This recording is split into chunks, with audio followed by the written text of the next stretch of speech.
क्या आपने कभी सोचा है, पूरी दुनिया में इतने सारे एवेंजर्स होने के बावजूद स्पाइडरमैन आखिर टोनी स्टार्क को ही क्यों अपना आइडल मानता है? क्यों नहीं कैप्टन अमेरिका या थॉर? इसका जवाब सिर्फ ताकत या टेक्नोलॉजी में नहीं छुपा है, बल्कि एक ऐसे रिश्ते में छुपा है जो दिल से जुड़ा है। आज हम जानेंगे वो असली वजह जो शायद आपने पहले कभी नोटिस नहीं की होगी। स्पाइडरमैन यानी पीटर पार्कर, एक ऐसा हीरो जो अभी सीख रहा है, बढ़ रहा है, और दूसरी तरफ टोनी स्टार्क, एक जीनियस, एक बिलियनर और एक एक्सपीरियंस्ड अवेंजर। इन दोनों का कनेक्शन सिर्फ हीरो वाला नहीं है, ये एक मेंटर और स्टूडेंट का रिश्ता है, बल्कि उससे भी ज्यादा। पीटर पार्कर एक टीनेजर है, उसके पास पावर्स तो हैं लेकिन एक्सपीरियंस नहीं। वो समझ नहीं पाता कि कब क्या सही है और क्या गलत। टोनी स्टार्क वही इंसान है जिसने खुद भी गलतियां की हैं और उन्हीं गलतियों से सीखा है। जब टोनी पीटर से मिलता है, वो उसे सिर्फ सूट नहीं देता, बल्कि उसे गाइड करता है। उसे बताता है कि एक हीरो होना सिर्फ पावर्स की बात नहीं होती, बल्कि जिम्मेदारी की बात होती है। पीटर को टोनी में वो मेंटर दिखता है जो उसे सही रास्ता दिखा सकता है। पीटर के असली पेरेंट्स नहीं हैं, और अंकल बेन की डेथ के बाद उसके लाइफ में एक खालीपन है। टोनी स्टार्क उस खालीपन को भरता है। वो पीटर का ध्यान रखता है, उसकी चिंता करता है और उसे प्रोटेक्ट भी करता है। जब पीटर गलती करता है, टोनी उसे डांटता भी है, जैसे एक पिता करता है।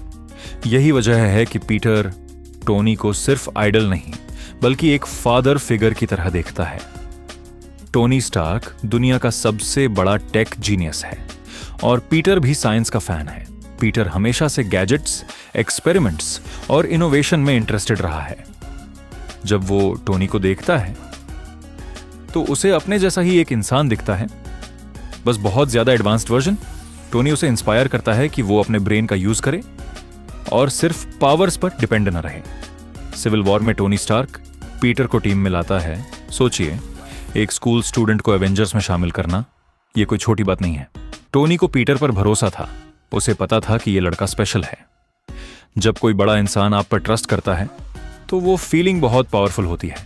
पीटर के लिए टोनी वही इंसान था जिसने उसे रिकॉग्नाइज किया। सबसे बड़ा रीजन है उनका इमोशनल बॉन्ड।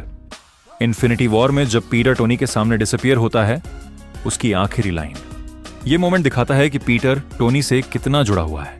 और एंड गेम में जब टोनी की डेथ होती है, पीटर पूरी तरह टूट जाता है। उसके लिए टोनी सिर्फ आइडल नहीं था, वो उसका फैमिली था। अब सवाल यह है, क्यों नहीं कैप्टन अमेरिका या थॉर?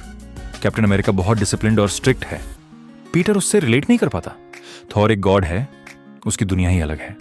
हल्क या ब्लैक विडो, उनका कनेक्शन पीटर से इतना पर्सनल नहीं है। टोनी स्टार्क ही वो इंसान है जो पीटर को समझता है और उसके लेवल पर आकर उसे गाइड करता है। तो स्पाइडरमैन टोनी स्टार्क को इसलिए आइडलाइज करता है क्योंकि टोनी सिर्फ एक हीरो नहीं था, वो एक टीचर था, एक गाइड था और सबसे इंपॉर्टेंट, एक फैमिली था। ये कहानी हमें भी एक लेसन देती है कि जिंदगी में हमें ऐसे लोगों की जरूरत होती है जो हमें समझें, हम पर भरोसा करें और हमें बेटर बनने में हेल्प करें। अगर आपको ये वीडियो पसंद आया तो लाइक जरूर करें और ऐसे ही अमेजिंग कंटेंट के लिए चैनल को सब्सक्राइब करना मत भूलना। और बताइए, आपका फेवरेट मार्वल मेंटर कौन है?